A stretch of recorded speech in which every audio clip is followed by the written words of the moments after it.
ils remettent tout en cause, ils n'acceptent jamais les consignes. C'est pas pour casser les pieds à tout le monde, c'est pas parce qu'ils sont pas d'accord, c'est parce que, encore une fois, avant d'avancer, ils veulent valider le truc. Sauf qu'en entreprise, le casse-pied qui est tout le temps en train de poser la question, qui va de travers en réunion et qui dit qu'il aurait peut-être fallu qu'on se repose une question différemment avant de commencer à avancer, voilà, c'est tout le temps ceux qu'on va spotter, des espèces de Cassandres, alors qu'en fait ils veulent qu'une chose, c'est que ça marche bien. Ils veulent pas que ça marche mal, seulement pour que ça marche bien, ils veulent se poser toutes les questions avant. Et ils ont les plus grandes difficultés à fonctionner avec des œillères. Si on leur met des œillères, à contrario des chevaux de course qui se mettent à cavaler, un zèbre à qui on met des œillères, il s'arrête. Et là, il dit non, je vois pas tout, je peux pas avancer. Donc ça crée des vraies difficultés dans leur parcours en entreprise. Je parlais de l'intérêt fulgurant puis du désintérêt fulgurant, ça c'est assez fréquent. Dans les richesses de ces gens-là, il y a la capacité à capter les signaux faibles. C'est-à-dire ce qu'on appelle les signaux faibles, le truc qui va se passer dans 20 ans, les tendances de marché, des gens qui vont vous dire, de toute façon c'était évident, c'était marqué dessus que ça allait se passer comme ça, là où personne l'a vu venir. Il y a une vraie tendance à capter, une vraie capacité à capter les signaux faibles chez les zèbres. En société, je vous parlais tout à l'heure de l'implication sociétale et de l'ennui du dimanche midi, j'en reviens pas dessus. En tant que parent, alors ça peut être intéressant aussi de les aider à se comprendre en tant que parents.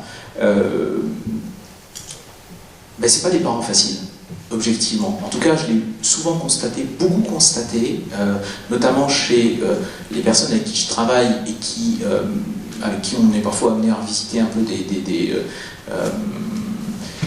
modes de fonctionnement de leurs parents qui étaient des zèbres. Tant qu'ils ne s'identifient pas, toutes ces complexités-là font que ce sont des parents qui peuvent être un peu intransigeants. Il y a 1 million de raisons à ça. Une des raisons un peu tarte à la crème, mais c'est les difficultés qu'ils ont eues pour s'intégrer dans le système et en étant un peu en dehors, les difficultés qu'ils ont pu traverser, ils essayent de préserver leurs enfants de ces difficultés-là. Donc en gros, ils les enferment encore plus dans la boîte dans laquelle eux n'ont jamais été capables de tenir, histoire que, en quelque sorte, leurs enfants ne souffrent pas comme ils ont souffert. C'est pas forcément la méthode la plus performante, ça vient du cœur, mais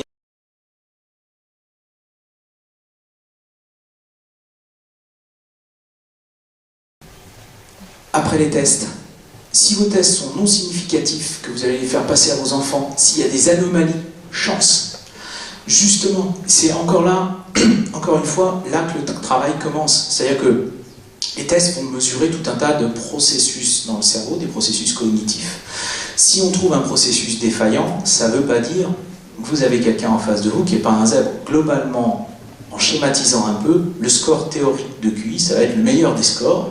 Et si les autres processus ne fonctionnent pas à ce niveau-là, c'est qu'il y a des éléments qui les font dysfonctionner. Et c'est là que le travail commence. Quand vous repartez avec votre enfant, avec vous, de chez un psychologue, c'était pas sympa de faire ça dans l'oreille, de chez un psychologue avec un test de QI non significatif, c'est là qu'il faut commencer à creuser. C'est surtout pas là qu'il faut lâcher l'affaire. Parce que c'est justement là que vous allez avoir des choses que vous allez pouvoir résoudre et améliorer. À l'école, au collège, en parler, libre à chacun, c'est toujours un sujet un peu glissant. Si vous avez un prof, un directeur qui est déjà sensibilisé à la question, n'hésitez pas à passer par lui, par elle, ou à vous rapprocher de Marilyn, par exemple, qui va me rejoindre là vraiment rapidement. Et de la FEP, par exemple. La FEP est reconnue par l'Éducation nationale, donc n'hésitez pas à vous faire accompagner par des gens qui, du coup, sont légitimes à en parler et peuvent vous aider. S'il s'agit d'en parler à l'école ou au collège.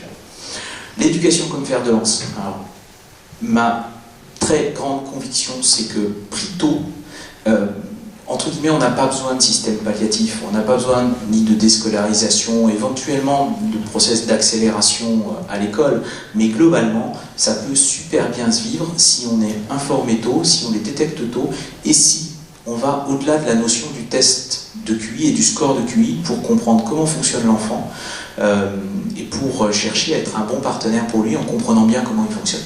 À partir de là, ils peuvent être parfaitement heureux, très équilibrés et réussir à traverser la scolarité et l'ennui éventuel plutôt pas mal. Il y a un certain nombre de techniques, mais l'information est pour moi vraiment le point zéro. Informez-vous, il y a d'excellents bouquins qui ont été faits là-dessus. Jeanne Siofachin en a écrit de très très bons, c'est vraiment une référence, il y en a d'autres. n'hésitez pas voilà, à vous renseigner, à solliciter la fête pour avoir des listes de bouquins sur le sujet. Ouais, je mets là. Il y a différentes formes d'intelligence. C'est ça que vous vouliez, hein, évidemment. Voilà. Hein, donc, moi, j'explique souvent aux enfants, t'es brillant en logico-mathématiques parce que le test de QI va détecter celui-là. Pour la vie de tous les jours, pour la relation avec les autres, voilà. Ouais, l'intelligence corporelle, musicale, enfin voilà. Hein, donc là, effectivement, tout ça, c'est... le QI ne va pas détecter ces formes-là d'intelligence. On est d'accord ? Le caractère de la pente, et effectivement, une performance intellectuelle n'est pas omniscience. C'est pas parce qu'on a un cerveau qui marche bien qu'on est compétent partout. Et c'est important d'expliquer ça aussi aux enfants. Enfin, moi, je travaille avec des enfants pour justement qu'il n'ait pas cette surpuissance. Je suis précoce, donc je suis... Et c'est pour ça qu'on dit plus surdoué. J'ai cette intelligence-là, mais c'est vrai que peut-être qu'avec les copains, je ne suis pas bien à l'aise. Vous voyez, donc, voilà. Est-ce qu'il faut les laisser s'ennuyer, justement Est-ce qu'il faut les alimenter ou est-ce que... Il faut les deux.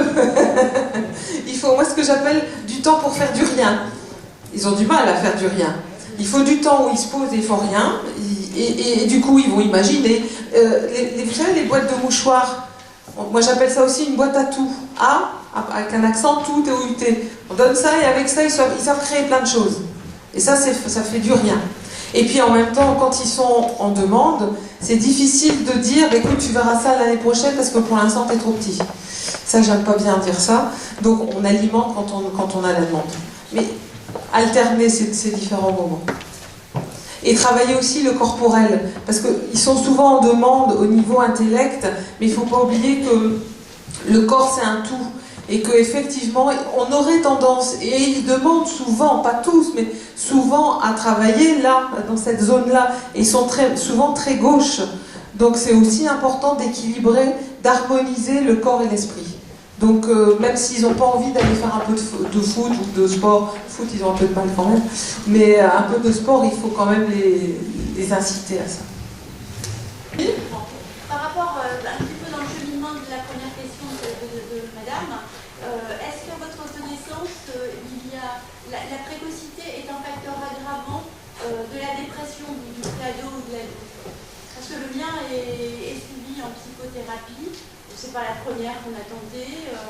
Justement, cette dame actuellement réussit à créer une bulle et une compréhension. Parce que moi, à la maison, maintenant, je doute de tout. Donc, il y a toujours des raisons qui font que cette injustice, au départ, on finit par se dire, mais après tout ça, c'est du mensonge et de la manipulation, parce qu'ils sont très forts pour ça. Et donc, globalement, le mien, aujourd'hui, on me dit qu'il en est à un stade de... dépression, de presque quasiment.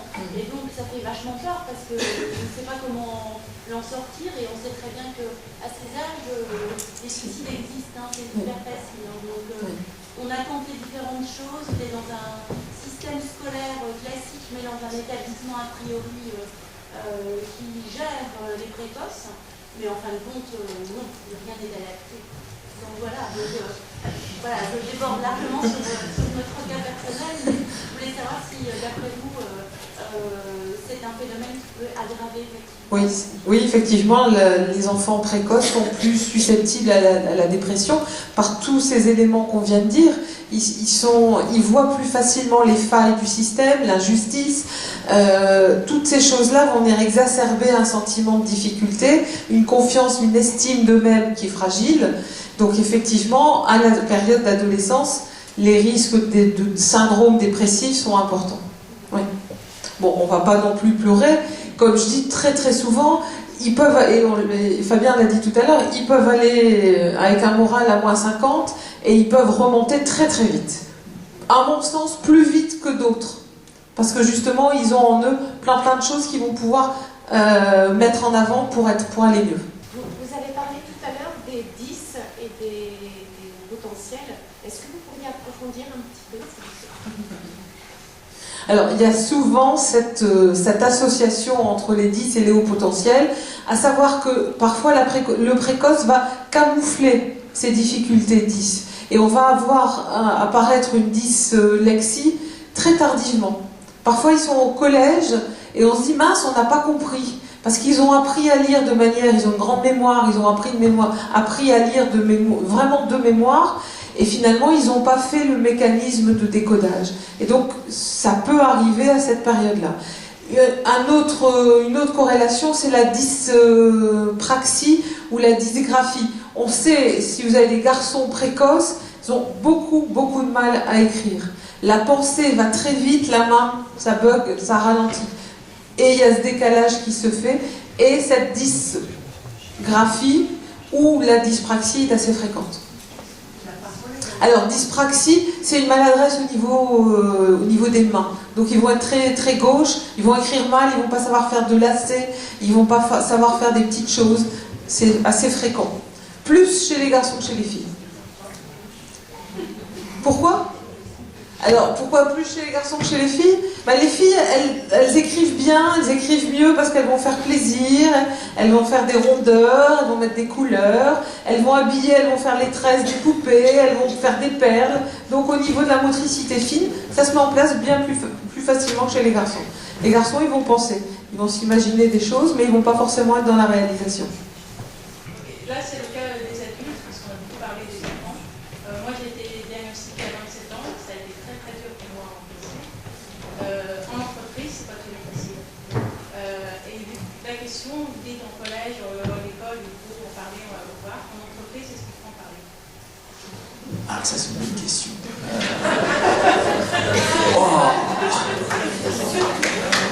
Elle est niveau 2 celle-là. Le chiffre, personne ne le sait. Je peux vous partager juste une expérience pas concluante en la matière. J'ai pas de réponse à vous apporter. Je ne vois pas nécessairement en l'état. Le sujet arrive tout doucement dans l'entreprise, tout doucement. Là, pour la première fois, je suis assez content. J'ai une conférence devant des DRH le 4 avril sur le sujet. Mais tout doucement. Je ne sais pas qui sera présent, c'est avec l'ARFEC, avec une association qui est basée à... Non, mais c'est extrêmement tabou.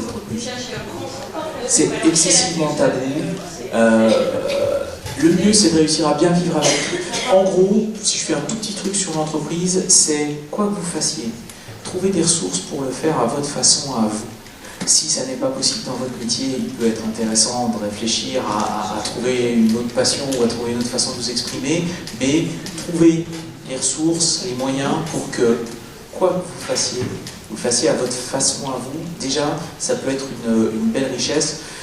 J'ai peur que l'environnement de l'entreprise ne soit pas hyper accueillant en la matière, sauf si vous avez chopé un de vos managers où vous voyez que c'est marqué dessus, il fonctionne comme ça, vous pouvez éventuellement l'amener à le comprendre, et là du coup vous avez créé un partenariat, vous lui avez changé la vie déjà en premier lieu, parce qu'il va comprendre certaines choses sur lui, sur son mode de fonctionnement, il va mieux fonctionner avec, mais du coup ça peut rester à mon sens quelque chose de...